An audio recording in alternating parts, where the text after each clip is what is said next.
শুভ সকাল বন্ধুরা, আরও একটা নতুন ব্লগে আপনাদের স্বাগতম। সকালবেলায় উঠে এখন হচ্ছে আমার কাজ, ফ্রেশ হয়ে নেওয়া, দাঁত মাজা। তো এবার খেতে বসবো। কাল রাত্রে মায়ের কাছে আবদার করেছিল মা লুচি করে দাও, তো মা সকালে লুচি করে দিল, আলু চচ্চড়ি করে দিল, বেশ ভালোই লাগলো। এই যে গরম গরম লুচি আর আলু চচ্চড়ি। লুচি আলু চচ্চড়ি খেতে কার কার ভালো লাগে জানাবে। তো খাওয়া দাওয়া কমপ্লিট, তো এখন দোকানে যাব। চলো দোকানে গিয়ে কথা হচ্ছে।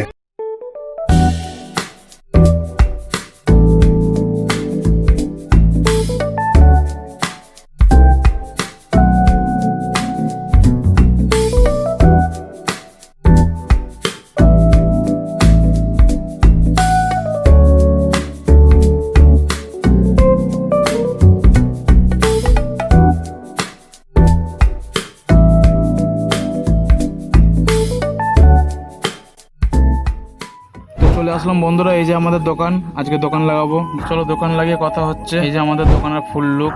চলো আজকের মতন শেষ, আবার একটা নতুন ব্লগে দেখা হচ্ছে।